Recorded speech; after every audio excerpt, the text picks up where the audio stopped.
ভাই আইপিএলে এগুলো কি হচ্ছে? হ্যাঁ, যে টিমগুলো প্রথম দিকে পরপর হেরে যেত, পরপর হেরে যেত, এবং যারা টুর্নামেন্ট থেকে হয় অফিসিয়ালি এলিমিনেটেড হয়ে গেছে, নয়তো প্রায় 99% এলিমিনেট হয়ে গেছে, এখনো জাস্ট 1% বাকি অফিসিয়ালি এলিমিনেটেড হতে, তারা এখন পরপর ম্যাচ জিতে চলেছে।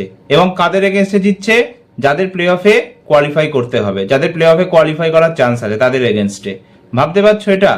আর ভাই পাঞ্জাব কিংসের আলাদা লেভেলের লাক, আলাদা লেভেলের লাক।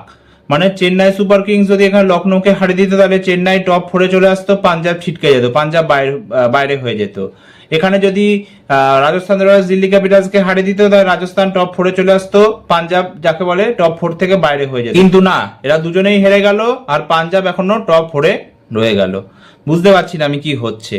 কিন্তু যাই হোক, যদি এই ম্যাচটার কথায় আসি, দিল্লি ক্যাপিটালস আর রাজস্থান রয়্যালস এর মধ্যে, তাহলে ভাই দেখো, রাজস্থান রয়্যালস তো খুবই ভালো ব্যাটিং করছিল।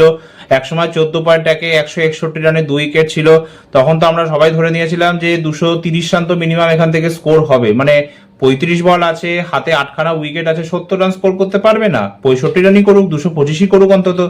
কিন্তু তারপরে কি হলো ভাই, লাস্টের 35 বলে মাত্র 32 রান স্কোর করলো, 32 রান, আর 6খানা উইকেট হারিয়ে ফেললো। রিয়ান পরাগ 26 বলে 51 রান স্কোর করে আউট হলো প্রায় 200 স্ট্রাইক রেটে। ব্যাস, তারপরে পাঞ্জাবের ব্যাটিং পুরো এক ধারসে গুড়িয়ে গেল, কেউ দাঁড়াতেই পারলো না। আর ধ্রুব জুরেল এটা কি ব্যাটিং করলো ভাই! সেকেন্ড ওভারে ব্যাটিং করতে নামলো, আর লাস্ট ওভারে গিয়ে আউট হলো, 19th ওভারে গিয়ে নিজের 50 রান পূরণ করলো, তারপরেও 40 বলে 53 রান। ভাই আজকালকার দিনে 40 বলে 53 কে করে, তাও এরকম ভালো ব্যাটিং পিচে? হ্যাঁ। আর বৈভব সূর্যবংশীরা ভালো স্টার্ট দিয়েছিল, 21 বলে 46 রান স্কোর করে আউট হয়ে গেল। আর ভাই যশস্বী জয়সওয়ালের সাথে কি হচ্ছে আমি বুঝতে পারছি না। প্রথম 3টে ম্যাচে এত ভালো শুরু দিয়েছিল, 170 রান স্কোর করে দিয়েছিল, 2টো 50 সহ, এবং অরেঞ্জ ক্যাপ হোল্ডারও ছিল। তারপরে লাস্টের 9 ম্যাচে মাত্র 157 রান স্কোর করেছে, একটা 50 সহ। তো এরকম যদি পারফর্ম চলতে থাকে, তাহলে যশস্বী জয়সওয়াল কিভাবে ইন্ডিয়ান টি-20 দলে সুযোগ পাবে বলো তোমরা, তাই না? কিন্তু ভাই দিল্লি ক্যাপিটালস এর বোলাররা দুর্দান্ত কামব্যাক করেছে। মিচেল স্টার্ক প্রথম 2 ওভারে খুব মার খেয়ে গেছিল, কিন্তু পরের 2টো ওভারে দারুণ বোলিং করেছে। 4 ওভারে 40 রান দিয়ে 4খানা উইকেট নিয়েছে। লুঙ্গিয়ানগিরি তো ডেথ ওভার্সে ভালো বোলিং করে, সেটাই করলো, 2খানা উইকেট নিয়ে নিয়েছে। তবে মাধব তিওয়ারি ভাই দুর্দান্ত বোলিং করছে, 4 ওভারে 27 রান দিয়ে 2খানা উইকেট নিয়েছে, লাস্ট ম্যাচেও 2খানা উইকেট নিয়েছিল। এছাড়া আচ্ছা খাসা অলরাউন্ডারও আছে, ব্যাটিংও মোটামুটি করে দিতে পারে। তবে ভাই মুকেশ কুমার, এই মুকেশ কুমারকে যে কেন এরা নিয়ে যাচ্ছে আমি বুঝতে পারছি না। কি যাকে বলে ভালোবাসা আছে মুকেশ কুমারের ওপর? মানে 2 ওভারে 40 রান দিয়ে দিয়েছে, 20-র ওপর ইকোনমিতে বোলিং করেছে, ভাবা যায়? তাও মুকেশ কুমারকে সুযোগ দিয়ে যাবে। তবে দিল্লি ক্যাপিটালস এই টি নটরাজনের মতো বোলারকে কেন যে লাগাতার খেলে গেল, এটা আমি বুঝতে পারলাম না। কি দরকার ছিল ভাই একে খেলানো লাগাতার, যখন লাগাতার বাজে বোলিং করে যাচ্ছিল, উইকেট পাচ্ছিল না। আই থিঙ্ক 7 কি 8টা ম্যাচে লাস্টে একটা উইকেট নিয়েছে, এবং প্রত্যেক ম্যাচে মার খেয়ে যেত, তারপরেও সেই টি নটরাজনকে লাগাতার খেলিয়ে গেছে। আর এই মাধব তিওয়ারি এসব প্লেয়ারকে খেলায়নি, সুযোগই দেয়নি এদেরকে। অকিব নবীর মতো প্লেয়ারকে 3-4টে ম্যাচে খেলিয়ে তাকে বসিয়ে দিল, ঠিক আছে উইকেট পায়নি, কিন্তু ডোমেস্টিকে তো পারফর্ম করেছে, তাকে তো খেলাতে পারতো। তারা মুকেশ কুমারকে সুযোগ দেবে এরা? তো যাই হোক, তারপরে 194 রান টার্গেট ছিল, এবং একটা দুর্দান্ত 100+ রানের পার্টনারশিপ হয় কে এল রাহুল আর অভিষেক পোরেলের মধ্যে। ভাই অভিষেক পোরেলকে দিল্লি ক্যাপিটালস প্রায় সুযোগই দেয়নি, এগুলো মেনে নেওয়া যায় বলো? মানে এত ভালো একটা প্লেয়ার, এদের এগেনস্টে যে ম্যাচটা ছিল আরসিবির এগেনস্টে, যে ম্যাচে দিল্লি 75 অল আউট হয়ে গেল, একসময় 8 রানে 6 উইকেট হয়ে গেছিল, সেই ম্যাচে যদি অভিষেক পোরেল না থাকতো, তাহলে দিল্লি ক্যাপিটালস 49-এর নিচে অল আউট হয়ে যেত, আরসিবি রেকর্ড ভেঙে দিত, আরসিবি রেকর্ড ভেঙে দিত। সেই অভিষেক পোরেল সেদিন আই থিঙ্ক 30 কি 35 রানের একটা ইম্পর্টেন্ট নক খেলেছিল, করে 75 রান অব্দি দিল্লির স্কোরকে নিয়ে গেছিল। সেই অভিষেক পোরেলকে তারপরে টিম থেকে ড্রপ করে দিল। করুণ নায়ার, নীতিশ রানা, এসব প্লেয়ারকে লাগাতার খেলিয়ে গেল, আর অভিষেক পোরেলের মতো প্লেয়ারকে সুযোগই দেয়নি। তাহলে এই তো অভিষেক পোরেল এখানে 31 বলে 51 রান স্কোর করেছে, বরং কে এল রাহুল একটু আস্তে আস্তে খেলেছে, 42 বলে 56 রান স্কোর করেছে, কিন্তু ও পুরো দারুণ খেলে গেছে, 31 বলে 51 রান স্কোর করে দিয়েছে অভিষেক পোরেল।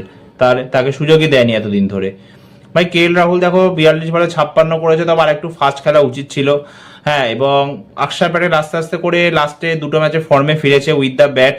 প্রথম দিকে তো খেলতেই পারছিল না, 50 রানও স্কোর করতে পারেনি আই থিঙ্ক 10 কি 11টা ম্যাচে।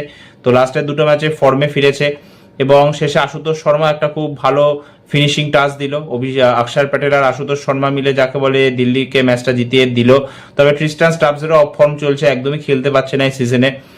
তো যাই হোক, এখন ব্যাপার হচ্ছে এটাই, দিল্লি জিতলেও প্রায় ধরে রাখো 99.9% দিল্লি টুর্নামেন্ট থেকে ছিটকে গেছে। মানে একটাই চান্স দিল্লির এখান থেকে কোয়ালিফাই করার, দিল্লির যে লাস্ট ম্যাচটা আছে কেকেআরের এগেনস্টে সেটা জিততেই হবে, এবং তার সাথে এই আশা করতে হবে যেন আর রাজস্থান রয়্যালস, সিএসকে এবং তার সাথে পাঞ্জাব কিংস, এরা তিনজনেই যেন হেরে যায়। এরা তিনজনেই যেন নিজেদের রিমেইনিং ম্যাচেসগুলো হেরে যায়, তাহলেই দিল্লি কিন্তু কোয়ালিফাই করবে, একমাত্র তাতেই দিল্লির চান্স আছে। জানি না কি হবে, দিল্লি হয়তো কোয়ালিফাই করতে পারবে না, কিন্তু ভাই বাকি টিমগুলোর অবস্থা খারাপ হয়ে যাচ্ছে। রাজস্থান রয়্যালসের চান্স আছে, কিন্তু তারা পরপর হেরে যাচ্ছে। প্রথম 4টে ম্যাচে 4টে জিতে গেছে রাজস্থান, এবং লাস্টের 8টা ম্যাচে মাত্র 2টো জিতেছে। এই হচ্ছে রাজস্থানের অবস্থা, এবং রাজস্থানের ব্যাটিং পুরোপুরি ফ্লপ হয়ে গেল। ভাই কে বলবে 161-2 14 পয়েন্ট একে, সেখান থেকে মাত্র 193 রান স্কোর করলো, আর ওরা 4 বল বাকি থাকতে ম্যাচটা ফিনিশ করে দিল। তাহলে তোরা যদি এখান থেকে 220-25 রান স্কোর করতো তাহলে জিতে যেত, আরামসে আরামসে জিতে যেত ওরা, কিন্তু ওরা চোখ করে গেল লাস্টের দিকে। আর দিল্লি পরপর 2টো ম্যাচ জিতে গেল, পাঞ্জাব কিংসের এগেনস্টে আর যাকে বলে এদের এগেনস্টে, রাজস্থানের এগেনস্টে। তো দেখা যাক, এখন প্লে অফের কোয়ালিফিকেশন আস্তে আস্তে বেশ ইন্টারেস্টিং হয়ে উঠছে। একমাত্র আরসিবি অফিসিয়ালি কোয়ালিফাই করে গেছে, বাকি 3টে টিম কারা হবে আমরা কেউ জানি না। হ্যাঁ, মুম্বাই ইন্ডিয়ান্স আর এলএসি তো যাকে বলে অফিসিয়ালি এলিমিনেটেড হয়ে গেছে। তো এই ভিডিওটা এতটাই, আবার দেখা হবে একটা নতুন ভিডিওতে। আর হ্যাঁ, ভালো লাগলে প্লিজ ভিডিওটা লাইক আর শেয়ার করে দিও। ভিডিওটা কেমন লাগলো কমেন্ট করে জানাতে ভুলো না।